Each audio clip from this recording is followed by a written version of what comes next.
नमस्कार, आप देख रहे हैं हल्ला बोल। आपके साथ मैं हूं अंजना ओम कश्यप। गलवान पर सब सियासी पहलवान एलएसी पर तनाव कम करने के लिए दोनों देशों के बीच लगातार बातचीत हो रही है। अहम मुद्दों पर सहमति बन रही है।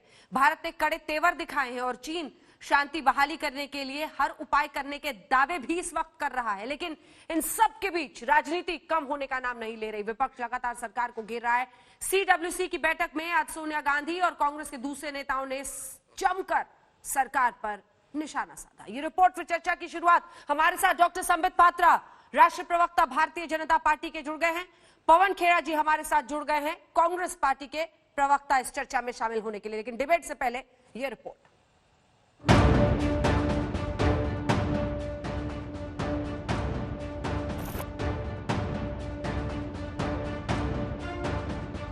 जब देश के आर्मी चीफ लेह में उतर रहे हों और देश के जवानों के मोराल को, उनकी शक्ति को वर्धन कर रहे हों, उसे बढ़ा रहे हों, उसी समय सीडब्ल्यूसी की मीटिंग करना और सीडब्ल्यूसी की मीटिंग में आर्मी के विरोध में कहना और ये कहना कि भारत ने अपने टेरिटरी को सरेंडर कर दिया है, भारत कमजोर पड़ गया है, ये क्या आप आर्मी के साथ दो हाथ होना चाहते हैं? ये किस प्रकार की लड़ाई है? There is a growing feeling among the people that the government has gravely mishandled the situation. The future is yet to unfold, but we hope that mature diplomacy and decisive leadership will inform the government's actions in protecting our territorial integrity. 1 बजे 2 बजे आप television channel on करते हैं तो एक serial आता है entertainment का हर टेलीविजन चैनल में, सास बहू और साजिश। सुबह 9 बजे टेलीविजन चैनल ऑन करिए आजकल तो माँ बेटा और साजिश, माँ बेटा और चाइना। चाइना को लेकर हर प्रकार का षड्यंत्र और साजिश देश के मिट्टी में जिस प्रकार से सोनिया जी और राहुल गांधी कर रहे हैं, ये बहुत ही दुखद है। जो प्रोटोकॉल होता था इंटरनेशनल के, इनका आपस में गोली नहीं चलानी, उसके तहत इन्होंने गोली नहीं चलाई। पहले तो हमारी यहाँ आता रहा कि उनके पास 3 ही बार में कहा बंदूकें थीं, उस बात पे नहीं जाता। लेकिन मैं ये समझता हूँ पूरी बात में इसमें एक नाकामयाबी सरकार की रही है। सोनिया जी, मैं आज स्पष्टता के साथ बता देना चाहता हूं और हर कांग्रेसी इसे कान खोल के सुन ले, हमारे देश हिंदुस्तान ने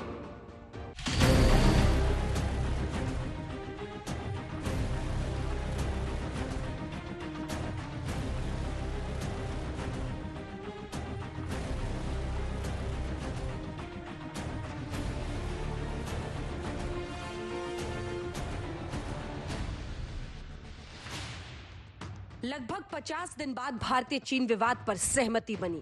आज जब सेना प्रमुख लद्दाख में घायल फौजियों से मिल रहे थे, उनका हालचाल जान रहे थे, लगभग तभी खबर आई कि भारत ने चीन को दो टूक कह दिया है कि सरहद पर हिंसा बर्दाश्त नहीं की जाएगी। नई रणनीति के तहत चीनी सेना की हिंसा से निपटा जाएगा, जिसमें गोली चलाना भी शामिल है। भारत और चीन के बीच 11 घंटे तक लेफ्टिनेंट स्तर की बातचीत के बाद लद्दाख में टकराव वाली जगहों से दोनों सेनाओं के पीछे हटने पर सहमति बन गई है। ये बैठक 11 घंटे तक मॉल्टो में चली, जिसमें पूर्वी लद्दाख में सभी टकराव वाली जगहों से सेना की वापसी पर सहमति बनी। हालांकि ये वापसी कैसे होगी, इसका रोड मैप फाइनल होना बाकी है। दोनों सेनाओं की तरफ से एलएसी पर तनाव और हथियार घटाने पर भी सहमति बनी है।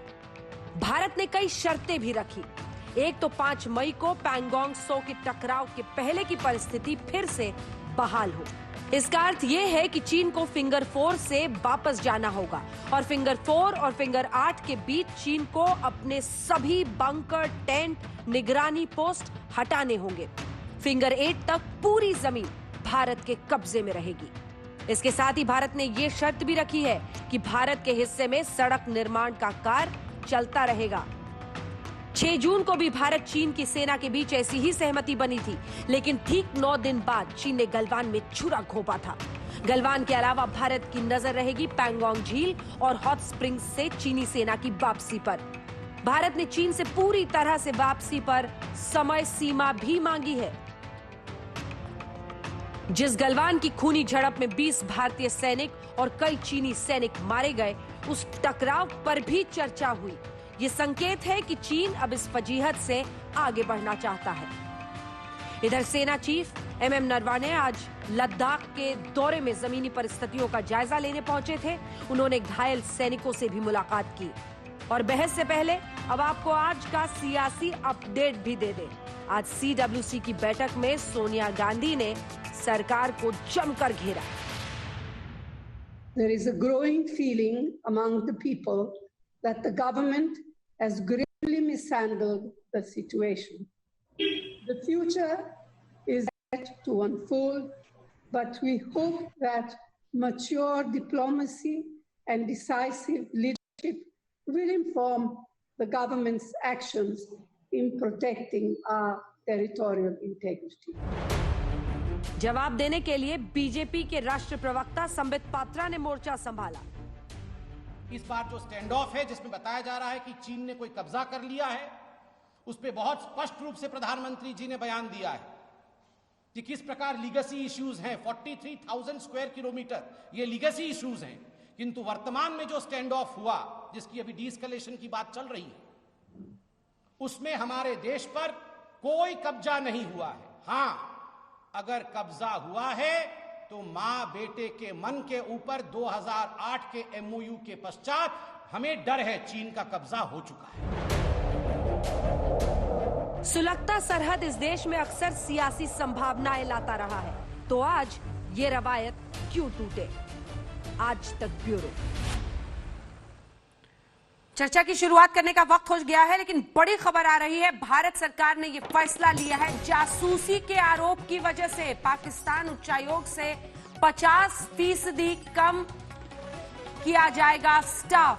50% तक पाकिस्तान को स्टाफ घटाने का निर्देश दिया गया है। पाकिस्तान उच्चायोग से पाक कर्मचारियों पर जासूसी का आरोप लगा था, जिसकी वजह से ये कदम उठाया जा रहा है। जासूसी के मामलों में लिप्त होने पर यह फैसला लिया गया है कि जो भारत में दिल्ली में स्थित पाकिस्तान उच्चायोग है, वहां से 50% स्टाफ कम किया जाएगा। ये निर्देश पाकिस्तान के उच्चायुक्त को यहां दिल्ली में भारत में दे दिया गया है। अब आइए चर्चा की शुरुआत करते हैं। डॉक्टर संबित पात्रा, आपसे शुरू करते हुए, देखिए बहुत आपने सीधा प्रहार किया आज खास तौर पर गांधी परिवार में अपने उस प्रेस कॉन्फ्रेंस में, लेकिन अब सवाल देश का है और सबसे पहला सवाल मेरा यही होगा कि अब जबकि सेना प्रमुखों ने अपने अपने तरीके से, जो कॉप कमांडर आज बातचीत हुई है, उन्होंने कहा है कि वापसी हो, रोड का काम शुरू हो, हर जगह पर रोड मैप अभी आना बाकी है, लेकिन ये सब कुछ सुनिश्चित करने की जिम्मेदारी किसकी होगी? गद्दारी चीन फिर से नहीं करेगा, इसकी जवाबदेही आपकी होगी या नहीं होगी? अंजना जी, हर किसी की जवाबदेही, किस प्रकार से चीन पुनः गद्दारी ना करे, किस प्रकार से भारत के LAC के अंदर चीन घुस के ना आ जाए और हमारे 1 इंच जमीन पर भी वो अपने आप को कब्जा ना कर ले, इस सब की जवाबदेही सरकार की ही होती है। सरकार में हम हैं, हमारी ही जवाबदेही है। मगर अंजना जी, 2-3 बड़े विषय हैं। पहला तो आप मुझे बताइए अंजना जी, जब देश के आर्मी के चीफ लेह में उतरे और तमाम टीवी चैनल दिखा रहे हैं, तमाम न्यूज में ये चल रहा है कि लेह में आर्मी चीफ उतरे हैं, आर्मी चीफ घायलों को देखने गए हैं, आर्मी चीफ वहां रणनीति बना रहे हैं, किस प्रकार से चीन को जवाब दिया जा रहा है उसको सराह रहे हैं। ठीक उसी समय CWC की मीटिंग होती है और उस मीटिंग में यह निर्णय लिया जाता है कि हिंदुस्तान ने तो जमीन सरेंडर कर ही दिया है, हिंदुस्तान के जमीन पर चीन का कब्जा हो गया है। आप बताइए, ये डीबूस्टिंग है कि नहीं? ये कहीं ना कहीं ये आर्मी के मोरेल को, आर्मी की जो संकल्प शक्ति होती है उसको धक्का देने का काम है कि नहीं? ये सब इनको वेट करना था कि नहीं? नंबर 1 सवाल। नंबर 2, कांग्रेस पार्टी शुरू से, जब से ये चाइना का मामला चल रहा है, कांग्रेस पार्टी क्या कह रही थी? कांग्रेस पार्टी कह रही थी आप बयान दीजिए, रक्षा मंत्री क्यों नहीं बोलते हैं, गृह मंत्री क्यों नहीं बोलते हैं, प्रधानमंत्री क्यों नहीं बोलते हैं? रक्षा मंत्री ने भी बोला, गृह मंत्री ने भी बोला, प्रधानमंत्री जी ने बयान दिया। फिर इनका था कि ऑल पार्टी मीटिंग क्यों नहीं होती है? ऑल पार्टी मीटिंग भी हुई, जिसमें प्रश्नोत्तर भी हुए, एक स्टेटमेंट भी आया उसके पश्चात। ये सब कुछ होने के बाद अब ये कहते हैं प्रधानमंत्री, सारे मंत्री झूठ बोल रहे हैं और जमीन सरेंडर कर दिया गया है। मैं एक सवाल यहां पर कांग्रेस के प्रवक्ता बैठे हुए हैं, मेरे मित्र बैठे हुए हैं, मैं बिल्कुल अहंकार छोड़कर यह सवाल पूछता हूं, क्या कांग्रेस पार्टी मानती है कि गलवान को इंडिया की मिलिट्री ने सरेंडर कर दिया है? मैं बिल्कुल डायरेक्ट सवाल पूछ रहा हूं। पवन जी बहुत संजीदे प्रवक्ता हैं, बहुत पढ़े लिखे उच्च कोटि के व्यक्ति हैं, मैं उनसे पूछता हूं, पवन जी, क्या आप भारत के एक सिपाही के नाते, भारत के एक व्यक्ति के नाते ये मानते हैं कि इंडियन आर्मी ने सरेंडर कर दिया है गलवान वैली को, जैसा कि राहुल जी बार बार हर दिन सुबह उठ के ट्वीट कर रहे हैं, सरेंडर हो गया, सरेंडर हो गया, सरेंडर हो गया? इसका प्लीज जवाब दीजिए। पवन खेड़ा जी, क्या वाकई कांग्रेस पार्टी ये मानती है कि भारतीय जमीन सरेंडर हो गया है? सबसे पहले तो सेना का राजनीतिकरण संबित जी मैं आपसे उम्मीद करूंगा आप नहीं करेंगे। सरकार से प्रश्न पूछे जाएंगे, सेना से नहीं। सेना के शौर्य पे आपसे कहीं ज्यादा हमको भरोसा है, क्योंकि हमने इसी सेना के हाथों को मजबूत होते हुए देखा, मजबूत किया, और इसी सेना ने हमारी सरकार में 71 में पाकिस्तान के 2 टुकड़े किए। तो सेना के शौर्य पे आप प्रश्न चिन्ह न लगाएं किसी भी राजनीतिक चर्चा में, इस तरह से सेना का नाम मत लिया करें। दूसरी बात, आप कहते हैं कि प्रधानमंत्री ने स्टेटमेंट दिया, रक्षा मंत्री ने स्टेटमेंट दिया, विदेश मंत्री ने स्टेटमेंट दिया, और कांग्रेस किसके स्टेटमेंट पर भरोसा करें? बिल्कुल सही बोल रहे हैं, मैं आपको जवाब देता हूं। रक्षा मंत्री कुछ बोलते हैं, विदेश मंत्री कुछ और बोलते हैं, प्रधानमंत्री कुछ और बोलते हैं, और प्रधानमंत्री कार्यालय उन सबका खंडन कर देता है। प्रधानमंत्री का खंडन प्रधानमंत्री कार्यालय करता है।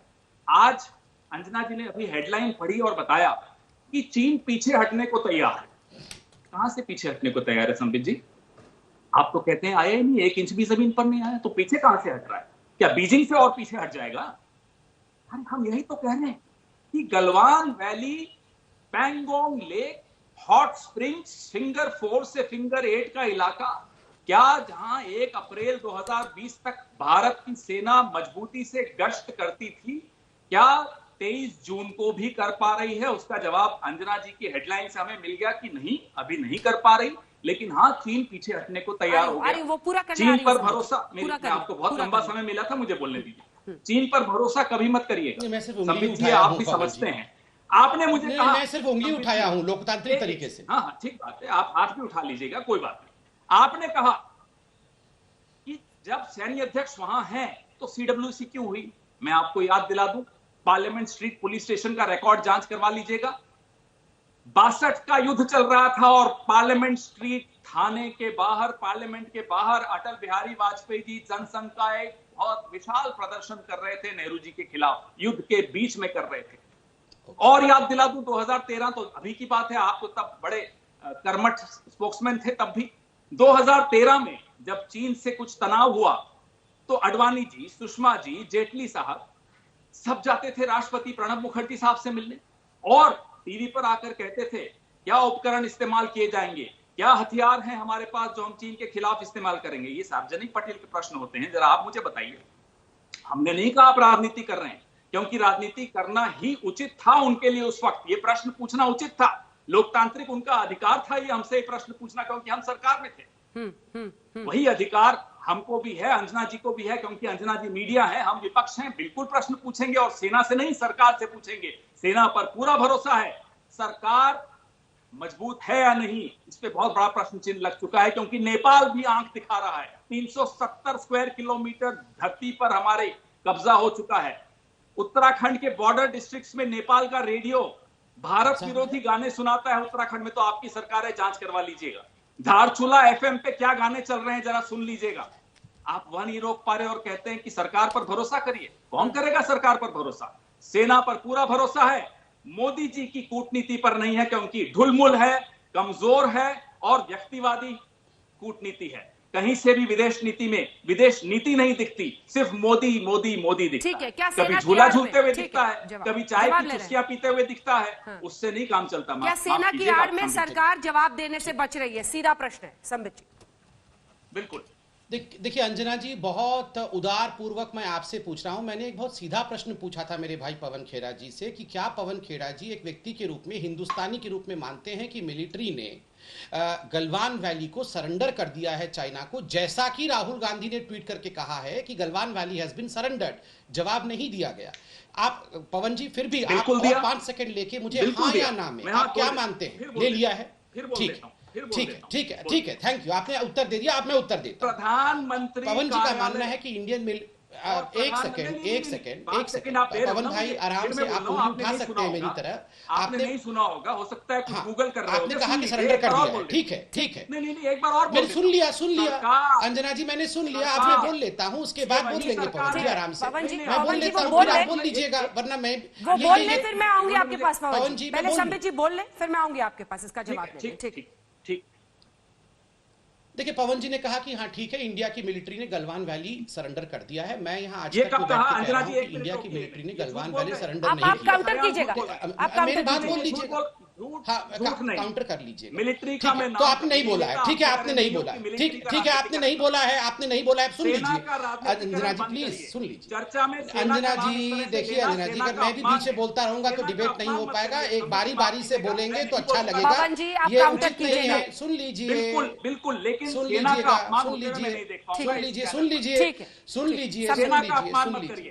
देखिए अंजना जी, इसी एक प्रश्न में एक सेकेंड अंजना जी, इसी एक प्रश्न में सब कुछ छुपा हुआ है। मैंने इनसे पूछा कि क्या मिलिट्री ने गलवान वैली सरेंडर कर दिया, इन्होंने कहा, अभी ये कह रहे हैं कि नहीं, हमने ऐसा नहीं कहा है। मतलब गलवान वैली सरेंडर नहीं हुआ, मतलब राहुल गांधी झूठ ट्वीट कर रहे थे कि गलवान वैली सरेंडर हो गया।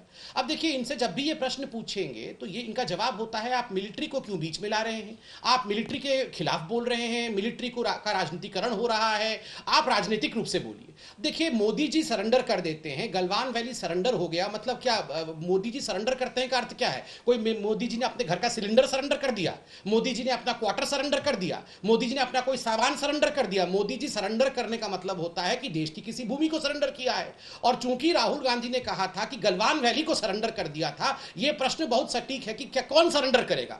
मिलिट्री के पास ही होता है, रक्षा का विषय मिलिट्री के पास होता है। तो यह जवाब देने को तैयार नहीं है कि मिलिट्री ने सरेंडर किया कि नहीं किया, नंबर एक। नंबर दो, इनका जो प्रश्न था वो प्रश्न था कि एरिया, नहीं जवाब दीजिएगा। इन्होंने कहा कि इन्होंने कहा कि ये जो अंजना जी ने आज रिपोर्ट पढ़ा कि पीछे हट जाएगी, चीन की सेना पीछे हट जाएगी, भारत की सेना पीछे हट जाएगी। कौन पीछे हट जाएगा अगर कब्जा ही नहीं हुआ? मैं आज तक में इसे समझा देता हूं ताकि कांग्रेस के लोग इसे समझ जाए। अंजना जी, एक लाइन ऑफ कंट्रोल होता है LAC, एक होता है बॉर्डर वो होता है जो कि वेल डिफाइंड होता है। इंडिया का बॉर्डर तो बहुत आगे, घुसपैठ करके चीन ने अक्षय चीन इत्यादि सब इंडिया से बहुत समय पहले लीगेसी इशू में लिया था 43,000 किलोमीटर। अब है LAC। ये जो LAC है, LAC के आसपास के एरिया को कहते हैं एरिया ऑफ डिफरेंट परसेप्शन। उस एरिया में भी, चाहे वो चीन के साइड का ही LAC हो, उसमें भी बिल्डअप नहीं होना चाहिए। उसमें भी चीन को यह अधिकार नहीं है कि वो स्ट्रक्चर इरेक्ट करे, किंतु अपने साइड के एरिया ऑफ डिफरेंट परसेप्शन जो कि LAC के चीन के साइड में है, वहां चीन ने कुछ स्ट्रक्चर इरेक्ट करने की कोशिश की, वहां चीन ने बिल्डअप की कोशिश की। भारत ने दो टूक शब्दों में कहा कि ये नहीं चलने वाला है, आप पीछे हो जाइए। दूसरा, भारत अब अपने LAC की तरफ 50-60 वर्षों के बाद पहली बार AK एंटोनी जी का वो बाइट चलाइए पार्लियामेंट में, जहां एंटोनी जी कह रहे थे कि कांग्रेस की एक नीति है अंडर डेवलप्ड बॉर्डर डेवलप नहीं होना चाहिए, बॉर्डर पे सड़क नहीं होना चाहिए। हमने सड़कें बनाई, हमने वहां इंफ्रास्ट्रक्चर डेवलप किया। इसी को तो कहते हैं लाल आंख दिखाना। लाल आंख दिखाना मतलब आंखों में लालिमा लगा के चिल्लाना नहीं होता है। लाल आंख दिखाना मतलब तुम्हारे घर तक सड़क लेके जाएंगे, तुम्हारे घर तक इंफ्रास्ट्रक्चर लेके जाएंगे, इसी को लाल आंख कहते हैं। ठीक है खेड़ा साहब, जो बिल्डअप किया है चीन ने अपने हिस्से में, वो वापस ले जाएगा। अपने हिस्से की बात छोड़िए, जहां हमारी सेना के जवान गश्त लगा सकते थे 1 अप्रैल 2020 तक, क्या 23 जून को वहां वो जा पा रहे हैं? इसका जवाब स्पष्ट के कभी नहीं देंगे। बिल्कुल जा पा रहे हैं और गश्त लगा रहे हैं। मैं बता रहा हूं आपको, टीवी चैनल पे सुन लीजिए। आपने देश की सेना के ऊपर सवाल उठाया है, मैं जवाब दे देता हूं। ना, मैं सेना का अपमान नहीं सहने वाला हूं। नहीं, मैं सेना का अपमान नहीं सहूंगा। आपने अभी कहा कि सेना गश्त नहीं कर पा रही है। आपने ये मेरे बीच में भी ऐसे ही कर रहे थे, थोड़ा सा मेडिसिन दे। ठीक है, ये मेरे समय बीच में नहीं, ये LAC पार करके मेरे समय आए थे। नाना देखिए, ये चाइना है तो मैं भारत हूं। ये LAC क्रॉस करके मेरे समय मेरे साइड आ गए थे। अब मैंने इनको लाल आंख दिखाया है कि तुम भी क्रॉस करोगे तो मैं भी क्रॉस कर जाऊंगा तुम्हारे LAC को। मैं भारत हूं, भारत गंभीर विषय है। हाँ, मैं शांति प्रिय हूं। अब बोले चाहिए, मैं शांति प्रिय हूं। बोलिए। गंभीर विषय बिल्कुल है। मर्यादा आप में हूं शांति जी, से आप पहले से रहिए, क्रॉस करेंगे तो मैं भी लेकिन क्रॉस थोड़ा करूंगा। इस मुद्दे की बिल्कुल गंभीरता को शांतिप्रिय, मैं भारत हूं समझकर भैया, यहाँ मैं शांतिप्रिय हूं, मजाक और भारतीय लोग हैं। नौटंकी ना करें, अच्छा रहेगा, क्योंकि सेना वहां जूझ कोई रही है। आप नौटंकी यहाँ नहीं, मजाक कर रहे हैं, ये अच्छी आप बात, मेरे समय अच्छी चिल्लाएंगे बात तो है। मैं भी शांत आपके रहिए, समय चिल्लाऊंगा। आप शांत बोलिए, विषय रहिए, बोलिए, शांत रहिए, शांत रहिए, शांत रहिए। बोलिए ना प्रभु। अब हमें इन्होंने इस बात का नहीं जवाब शांति दिया हूं प्रभु, बोलिए। अरे यार बीच में मत बोलो ना भाई, क्या आदत है, क्या घर पे नहीं बोल पाते हो? चलिए यहाँ पवन बोले जी, चले पवन जाते जी हो, शांत रहो ना प्लीज भैया। डिरेल हो जाएगी बहस। हाँ, पवन अपने जी बात छोड़ो यह ना, है घर कि पे कौन सेना बोल पाता है, क्या सरकार नहीं के बोल पाता। हाथों में बंधी होती है, सेना सरकार के हाथों में बंधी होती है। आपने एक के बाद एक झूठ बोला। डोकलाम में आपने क्या बोला? डोकलाम में आपने बोला हो गया, जीत गए, चीन पीछे चला गया। आप जाकर देखिए वहां क्या हुआ, वो भी शर्त पे पीछे गया। चुमार में भी शर्त लगाकर पीछे गया। चुमार में उसकी शर्त थी कि हिंदुस्तान ने जो स्ट्रक्चर बनाया है वो हटाए, फिर मैं पीछे हटूंगा। आप मान गए उस शर्त को, आप झुक गए उनके आगे। क्यों झुके? ये तो सरकार की गलती, इसमें तो सेना की कोई गलती नहीं। नंबर 2, डोकलाम में आपने आकर यहां टीवी पर बोलना शुरू कर दिया, संबित पात्रा जी, अरे हम जीत गए, फिर हमारी जीत हो गई, देखो चीन पीछे हट गया। अब वहां जाकर देखिए कितने परमानेंट स्ट्रक्चर बना लिए चीन ने। सेना के हाथ बंधे हुए हैं आपके हाथों में, आप खोल दीजिए वो हाथ, फिर देखिए सेना क्या मजा चखाएगी। डोकलाम की स्थिति देखिए, भूटान को आप नहीं बचा पा रहे उस सीमा को, वहां परमानेंट स्ट्रक्चर चीन के कैसे बन गए, उसका जवाब दीजिए। नेपाल का जवाब अभी तक नहीं दिया। पिछले 15 मिनट से मैंने 2 बार पूछ लिया कि क्या हो रहा है। धारचूला एफएम से लेकर नक्शा, और नक्शा पूरा पास, सब कुछ हो गया, क्या जवाब दे दिया आपने? कौन सी लाल आंख दिखा दी? नंबर 3, आपने एंटनी साहब के विषय में बोला। कांग्रेस की और इस देश की एक रणनीति रही थी, जो काफी बड़े एक्सपर्ट्स मानते हैं, कि आप जो बॉर्डर पे काम कर रहे हो उसको प्रचारित मत करिए, दुश्मन जाग जाता है। आप प्रचार पहले करते हैं, काम बाद में होता है, दुश्मन जाग के आ जाता है। अपनी अपनी रणनीति है। आपको लगता है आपकी रणनीति ठीक है तो दिख रहा है 45 साल में पहली बार चीन के हाथों ये हाथ हो गए हमारे, चीन की सीमा पर ये हालत हुई हमारी। 50 साल 45 साल में तो नहीं हुई थी। 67 के बाद तो चीन की हिम्मत नहीं होती थी यहाँ पलट कर देखने की, जब नाथुला और चोला का कांड हुआ था, जब लेफ्टिनेंट जनरल सगत सिंह ने वहां के कमिश्नर का चश्मा तोड़ दिया था और धक्का मार के हजारों पीएलए के सैनिक मार दिए थे। सेना में कभी कोई कमजोरी नहीं रही। जब कमजोरी आई है, आपको मालूम है कहां आई है? उस व्यक्ति द्वारा लाई गई है ये कमजोरी। जब जो गुजरात का मुख्यमंत्री था तो सिर्फ 2 देश उनको स्वीकृति देते थे, चीन और जापान। बार बार चीन चले जाते थे। हमें नहीं मालूम क्या रिश्ते हैं, हमें नहीं मालूम, हम कुछ नहीं कह रहे, लेकिन चीन के प्रति आप बहुत नरम हैं, आपके प्रधानमंत्री बहुत नरम है, ये हमारा आप पर आरोप है। कभी आरएसएस चली जाती है, पार्टी स्कूल, ये द पार्टी स्कूल, चीन की कम्युनिस्ट पार्टी के स्कूल में शिक्षा ग्रहण करने भारतीय जनता पार्टी के सांसद और विधायक चले जाते हैं। कभी राम माधव इंडिया फाउंडेशन के बहाने ले जाता है लोगों को, वहां क्या हो रहा है हमें नहीं मालूम। वहां अरुणाचल प्रदेश, अब मुझे पता है ये बहस किधर जा रही है। अब ये तो आप दोनों एक दूसरे पर आरोप लगाएंगे चीन प्रेम का। अब ये 2008 का मेमोरेंडम ऑफ अग्रीमेंट एमओयू निकालेंगे, नहीं वो मेमोरेंडम ऑफ अंडरस्टैंडिंग निकालेंगे जवाब दे दूं जो कांग्रेस पार्टी और सीपीसी के। आप इनको कहेंगे कि राम माधव वहां गए थे, बहस ही रेल हो जाएगी। ये क्या करने जाते हैं मुझे जरा ये बता दीजिए। आरएसएस को क्या अंजना जी मैं बताता हूं अरुणाचल प्रदेश और सिक्किम जैसे सामरिक विषयों की चर्चा कम्युनिस्ट पार्टी से करने जा रही है। साहब क्या रुचि है आपकी? अंजना जी अब मैं बात राजनीतिक पार्टी भी नहीं है, पीछे रहिए। ये क्या है? ये फाउंडेशन चला रखी है इंडिया फाउंडेशन, हो गया हो ये तो, क्या षड्यंत्र रचा जा रहा है? हम हमें इन अब सबका जवाब करके आराम से बात सऊदी कर ले अरेबिया तो के साथ क्या डील? उनका आरोप सीधा है, ठीक है पवन खेड़ा जी, संबित जी उनका आरोप सीधा है कि क्या प्रधानमंत्री नरम रहते हैं चीन को लेकर, जिसकी वजह से हुआ है। चलिए मैंने लिख भी लिया है। उनको लगता है कि नरेंद्र मोदी जी नरम प्रधानमंत्री है और मनमोहन सिंह जी गरम प्रधानमंत्री थे, तो ये देश जानता है कौन नरम है और कौन गरम है। मुझे यहां बोलने की आवश्यकता नहीं है, अब एक एक करके जवाब देता हूं। इन्होंने कहा कि सेना सरकार की बंदी होती है। वाह, जब सर्जिकल स्ट्राइक करके आए और हम कहें कि सर्जिकल स्ट्राइक हो गया है पाकिस्तान के ऊपर, तब ये कहते हैं अच्छा सेना तो इंडिपेंडेंट है, ये बंदी थोड़ी है आपकी, आप क्यों क्रेडिट ले रहे हैं? अब बोल रहे हैं कि सेना तो बंदी है आपकी, आपने सरेंडर कर दिया है जमीन वहां पे। ये बंदी और खोलने वाला बात इनके हिसाब से चलेगा। मैं यहां पे क्लियर कर दूं, आज तक पे हिंदुस्तान की सेना को बंदी कहना, ये हिंदुस्तान की सेना के प्रति अभद्रता दिखाना है। नंबर 1, खुली छूट दी हुई है नरेंद्र मोदी जी ने सेना को। 26/11 के बाद जिस सेना ने कहा था कि हम तो जवाब देना चाहते थे, किंतु सरकार ने वो पॉलिटिकल विल नहीं दिखाया हमें जवाब देने के लिए, वही सेना आज कहती है कि yes, this government government has the political will, number 1। Number 2 सवाल डोकलाम डोकलाम डोकलाम। अंजना जी 10 बार यहां कहा गया है कि इंडिया डोकलाम में हार गया। मैं यहां सीना ठोक के कहता हूं डोकलाम में इंडिया जीता है। पूरा विश्व मानता है कि जिस प्रकार एक संकल्प, एक शक्ति और संयम डोकलाम में हिंदुस्तान ने 73 डेज के स्टैंड ऑफ में दिखाया था, वो अपने आप में इतिहास है। मैं पूछना चाहता हूं इन कांग्रेसियों को इतना अच्छा, ये सैडिस्टिक प्लेजर, इंडिया हार गया, डोकलाम चला गया, जमीन हमारी सरेंडर हो गई, हमारे देश में कब्जा हो गया, इन सब विषयों, हमारे आर्मी के जवान एक भी चाइनीज को मार नहीं पाए। हुसैन दलवाई, जिनको सबूत चाहिए कि एक भी चाइनीज का जवान मरा है, जबकि खुद चाइना की कम्युनिस्ट पार्टी अब मानने लगी है कि हाँ उनके अफसर भी मरे हैं उसमें, और बहुत सारे लोग मरे हैं, फिर भी इनको सबूत चाहिए। इनको ये सैडिस्टिक प्लेजर, ये अद्भुत खुशी इंडिया परेशान, अगर इनको परेशान बना के इंडिया को ये अद्भुत खुशी खोजने की कोशिश क्यों करते हैं? इन्होंने क्या रिश्ता है मोदी और चीन का? क्या रिश्ता है? रिश्ते जैसे शब्द का तो इस्तेमाल इन्हें करना ही नहीं चाहिए। 2008 में मनमोहन सिंह जी प्रधानमंत्री थे देश के, मगर सोनिया जी को इनवाइट किया गया बीजिंग ओलंपिक्स में, देश के प्रधानमंत्री को नहीं।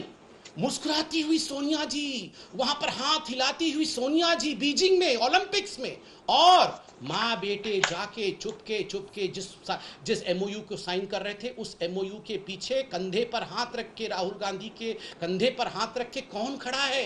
किसका साया पड़ा है राहुल गांधी पे? Xi Jinping.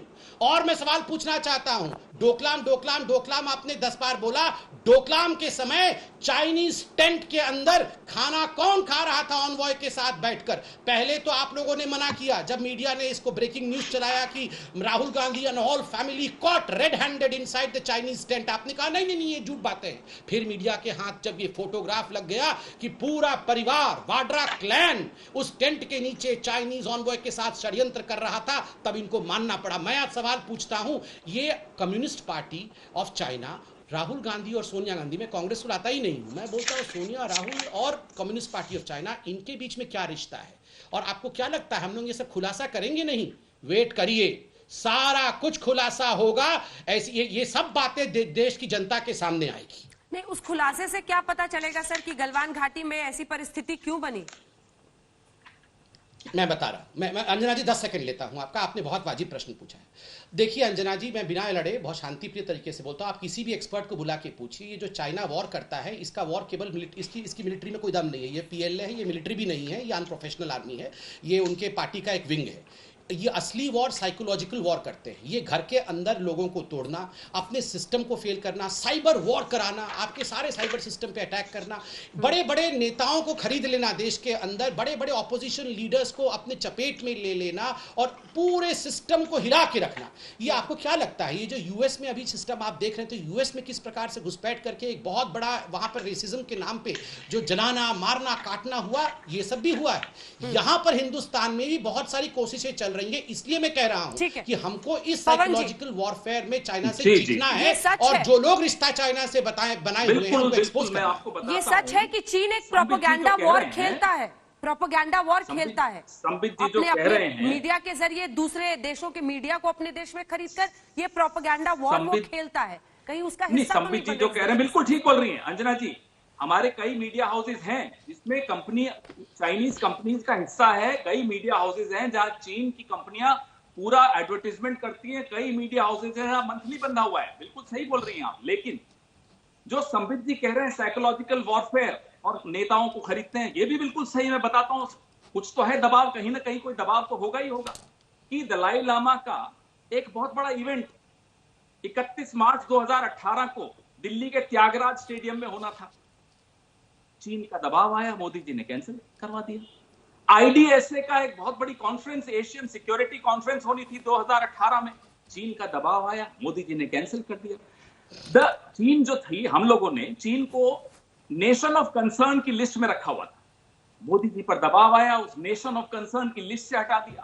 चीन से जो हमारा ट्रेड था, मोदी जी पर दबाव आया, उसको डबल कर दिया। जितना हमारा आज रक्षा बजट है, मोदी जी पर पता नहीं क्या दबाव आया, उतना अब चीन और हिंदुस्तान का जो ट्रेड डेफिसिट है, फर्क है इंपोर्ट और एक्सपोर्ट में, वो हो गया। हम भी जानना चाहते हैं क्या दबाव है मोदी जी पर। यही तो प्रश्न हम बार बार पूछ रहे हैं। साइकोलॉजिकल वॉरफेयर होता है, मैं मानता हूं जब वो चीन ने उनको रिकॉग्निशन दी, जब वो मुख्यमंत्री थे गुजरात के, वेस्ट अमेरिका इनकी तरफ ज्यादा ध्यान नहीं देते थे, तो चीन ने उनकी तरफ बहुत ध्यान दिया। बार बार चीन जाते थे, बार बार चीन के मंत्रियों को बुलाते थे, कभी किसी यूनिवर्सिटी से टाई अप करा के समझौते करारनामे करा देते थे। स्पोर्ट्स की ट्रेनिंग गुजरात के हमारे विद्यार्थियों को चीन दे रहा है। अरे साहब, क्यों चीन दे रहा है? हमारे झारखंड के आदिवासी इससे अच्छी ट्रेनिंग दे सकते हैं, लेकिन नहीं, मोदी जी का चीनी प्रेम तो हमें समझ में नहीं आया, आज तक नहीं समझ में आया। लेकिन वो खैर इतिहास कभी न कभी वो पढ़ने खुलेंगी। लेकिन पवन जी जरा इसको फुल स्क्रीन दिखाइए, ये जो कदम अभी उठाए जा रहे हैं। एक सेकंड संबित जी, आप जवाब दीजिएगा। निजी ई कॉमर्स प्लेटफॉर्म पर भी प्रस्ताव रखा गया है, कोई भी प्रोडक्ट किस देश में बना है ये बताना होगा, ताकि कोई भी भारतीय अगर वो चीन में बना हुआ सामान नहीं खरीदना चाहता है तो वो ना खरीदे। निजी ई कॉमर्स प्लेटफॉर्म के लिए भी ये प्रस्ताव रखा गया है। क्या आपको नहीं लगता ये एक महत्वपूर्ण कदम? एक छोटा सा, पवन जी से पहले जवाब ले लूं, ये पहली बार इस तरह से किया जा रहा है। अगर ये आप इतना सरेंडर और इतना अपीज नहीं करते जितना आपने चीन को किया, तो ना डोकलाम होता, ना चुमार होता, और ना अब जो गलवान वैली में हुआ है। ठीक है, संबित जी जवाब। संबित अंजना जी, पहले मुझे एक ऑब्जेक्शन करना है, और मुझे लगता है हो सकता है मुझसे सुनने में गलती हुई हो, तो आप मुझे ठीक कर दीजिएगा क्योंकि साउंड थोड़ा सा डिफेक्टिव है। क्या ये सच है कि अभी पवन खेड़ा जी ने कहा कि इससे अच्छा तो ट्रेनिंग झारखंड के आदिवासी दे सकते हैं? हो सकता है कि मेरे से सुनने में गलती हुई हो, ऐसा कहा था क्या पवन जी? झारखंड के आदिवासियों की जो स्पोर्ट्समैन है वहां, आपको शायद नहीं जानकारी होगी, क्योंकि जहां चुनाव हार जाते हैं। ठीक है, अब मैं जवाब देता हूं। झारखंड के आदिवासी अब मैं जवाब ट्रेनिंग देता है। हूं। अंजना जी, अब मैं जवाब दे दूं। चीन भूल जाएंगे आप। ठीक है अंजना जी, एक सेकंड, चलिए ठीक है अंजना जी, मुझे इस शब्द पे बहुत बड़ी आपत्ति है कि चीन को कोई भी किसी को ट्रेनिंग दे, उससे अच्छी तो झारखंड के आदिवासी दे देते। ये एक रेसिस्ट स्टेटमेंट है, ये आदिवासियों के प्रति एक आपको चीनियों से इतना प्रेम है कि मैं चीन के खिलाफ बोलूं, आपको आपत्ति है? अरे मैं चीन के खिलाफ बोलता हूं तो आपको आपत्ति है? इतना प्रेम जवाब दूंगा, मगर ये शब्द आपको पीछे लेना होगा। झारखंड के आदिवासी भी इससे अच्छा ट्रेनिंग दे सकते हैं। इस प्रकार के शब्दों का प्रयोग ना करें। मैं आराम से, अंजना जी प्लीज मैं बोल लूं, इतना प्रेम मैं प्लीज बोल लूं, आप बिल्कुल मैं अंजना जी, चीन के प्रति प्रेम में इतना अंधा मत हो जाइए। एक सेकंड अंजना जी, एक सेकंड अंजना जी, पवन जी मैं आऊंगी आपसे जवाब लेने, मैं आऊंगी आपसे जवाब कर देगा, क्यों नहीं देगा? अंजना जी, आप ही की बात पर वो प्रतिक्रिया दे रहे हैं। जिन आदिवासियों का आप शोषण करते हो, ठीक है, वो आदिवासी आपको अंजना जी, ठीक है पवन जी, अब जवाब सुनिए फिर आऊंगी मैं आपसे। शहीद हुए उसमें भी झारखंड के सैनिक थे। अगर कोई गलती नहीं किया है तो इतना क्लैरिफिकेशन देने की क्या आवश्यकता है? झारखंड के नहीं, इतनी क्लैरिफिकेशन की कोई आवश्यकता नहीं है। कोई गलती नहीं की है तो अंजना जी, प्रेम आप जानिए। Anjana ji, this is not the way. Pawan Khera ji please, आप चुनाव हार जाते हैं झारखंड में तो उनके खिलाफ हो जाते हैं, और चीन के साथ। पवन जी फिर मुझे मजबूरन आवाज नीचे करनी होगी, मैं नहीं करना चाहती हूँ। प्लीज बारी बारी से बोलिए, प्लीज सर। आपने कुछ बोला इस पर वो रिएक्ट करे, मैं आपके पास आऊंगी इसके बाद। दो ही लोग हैं, सब जी बात पूरी कीजिए। अंजना जी, क्योंकि ये एक बहुत बड़ा चैनल है, इसका बहुत बड़ा रीच है, इसलिए शब्दों का चयन, और खास करके जब कहा जाए कि इससे अच्छा तो, क्योंकि झारखंड के आदिवासी का अर्थ होता है इससे अच्छा तो शेड्यूल ट्राइब लोग दे देते आपको ट्रेनिंग। ये कहीं ना कहीं एक बहुत रेसिस्ट स्टेटमेंट है, जातिवादी स्टेटमेंट है। हम लोगों को बचना चाहिए, और कांग्रेस पार्टी को झारखंड के आदिवासियों के लिए इस प्रकार के शब्दों का प्रयोग एक जाकी रही भावना से वो इस्तेमाल नहीं करना चाहिए। मगर मैं मूल पे आ रहा हूँ। मैं लूंगी आपसे। एक सेकंड, अब मैं मूल पे आ रहा हूँ, मुझे मूल विषय पे जवाब देने दीजिए। मैंने अपना ऑब्जेक्शन दर्ज करा दिया, झारखंड के लोग देख रहे हैं, वो डिसाइड कर लेंगे। अंजना जी प्लीज, अंजना जी ये क्या हो रहा है? बोलिए संबित। अंजना जी, पहली बात तो है इन्होंने कहा कि पवन जी प्लीज रुक जाइए, पवन जी रुक जाइए, मैं आ रही हूँ पवन जी, पूरा करेंगे, मैं फौरन आपके पास आऊंगी। प्लीज बारी बारी से, प्लीज मैं आऊंगी पवन जी, आऊंगी। संबित जी पूरी कीजिए बात। पवन जी, चीन को लेकर मोदी जी जरा सॉफ्ट थे, ऐसा इन्होंने अभी आक्षेप लगाया। अंजना जी, मैं एक बात कहना चाहता हूं, आज से लगभग 10-12 दिन पहले अधीर रंजन चौधरी तो कोई छोटे नेता नहीं है, प्रवक्ता तो नहीं है, वो तो खुद एलओपी हैं। अधीर रंजन चौधरी जी ने एक ट्वीट किया था ताइवान को लेकर, और चीन पर मोदी जी कड़ी कार्यवाही करे, भारतवर्ष कड़ी कार्यवाही करे, इसको ट्वीट किया था। उसके 3 घंटे के अंदर कांग्रेस पार्टी को आधिकारिक प्रेस कॉन्फ्रेंस करना पड़ा। आनंद शर्मा जी को सामने आकर कहना पड़ा कि हमने इस ट्वीट को पुल डाउन करने के लिए कहा है, और अधीर रंजन चौधरी जी का यह स्टेटमेंट कांग्रेस पार्टी का स्टेटमेंट नहीं है। हमारे रिलेशन चीन के साथ बड़े ही स्ट्रैटेजिक और बड़े अच्छे हैं और इस प्रकार के शब्दों का प्रयोग चीन के खिलाफ नहीं होना चाहिए। ये सब 2008 के एमओयू, जो मां बेटे का एमओयू हुआ था, उसका नतीजा है कि ये जो सॉफ्टनेस की बात कर रहे हैं। दूसरा, इन्होंने कहा इन्होंने तो चीन को नेशन ऑफ कंसर्न में रखा हुआ था। भाई साहब, कितना नेशन ऑफ कंसर्न में रखा हुआ था वो सब हम देख रहे हैं कि आप इंफ्रास्ट्रक्चर तक डेवलप नहीं कर पाते थे। डीएसडीबीओ रोड, जिसको लेकर आज तक में आप सुबह 8 बजे टीवी ऑन करेंगे तो कोई ना कोई नक्शे के साथ बड़े अच्छे तरीके से समझा रहा होगा कि 323, मुझे भी अब याद हो गया है कि 323 किलोमीटर का वो रोड है, जबकि मैं इन विषयों का एक्सपर्ट नहीं हूं। इतनी बार आज तक ने दिखाया है कि 323 किलोमीटर का ये रोड, डीएसडीबीए रोड, वो ब्रिज, इन सारे विषयों में आप लोगों ने समझाया। ये पहले नहीं था, 70 वर्ष में पहली बार बना है। यही मैं कह रहा हूं, ये नरम नहीं, ये वो गर्म नीति है जिसको लेकर चीन तड़पता है, जिसको लेकर चीन आज परेशान है और इसीलिए बिल्डअप करने की कोशिश कर। अंजना जी, मैं कुछ नहीं चाहता हूं। संबित जी, एक सेकंड सर, आपको टोक रही हूँ, एक सेकंड टोक रही हूँ। खबर आ रही है, राहुल गांधी ने अभी ट्वीट किया है, आप भी खोल लीजिए ट्विटर, उसको देख लीजिए। राहुल गांधी कह रहे हैं चाइना टुक आवर लैंड, चीन ने हमारी जमीन ले ली, भारत अभी भी निगोशिएट कर रहा है उसे वापस लेने के लिए। अभी 10 मिनट पहले उन्होंने ट्वीट किया है। चीन कहता है कि वो भारतीय जमीन नहीं है। प्रधानमंत्री ने पब्लिकली चीन का समर्थन किया है। China says it's not Indian land. PM has publicly supported China's claim और लिख रहे हैं why is PM backing China and not our Indian army? प्रधानमंत्री क्यों चीन की बात का समर्थन कर रहे हैं और भारतीय सेना का नहीं?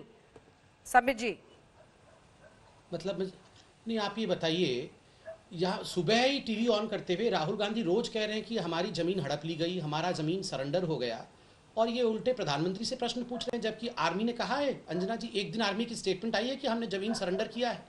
मतलब ये राहुल गांधी बोले कि हमारी आर्मी इतनी कमजोर है, हमारी मिलिट्री इतनी कमजोर है कि चीन आके हमारी जमीन को हड़प के ले गया, और प्रधानमंत्री से सवाल पूछ रहे हैं। मैं बोल रहा हूं यहां पर, देखिए, मेरे को कोई सरकार ब्रीफ नहीं करती है, ना करना चाहिए, किंतु मैं आपको बताता हूं हमारी आर्मी में इतना दम है। अरे 20 जवान मारते मारते शहीद हुए हैं, इतना दम है कि 1 इंच जमीन नहीं देंगे। आप क्या बोल रहे हैं, सरेंडर कर दिया, सरेंडर कर दिया। और देखिए, राहुल गांधी को इतना इंपॉर्टेंस देना बंद करें।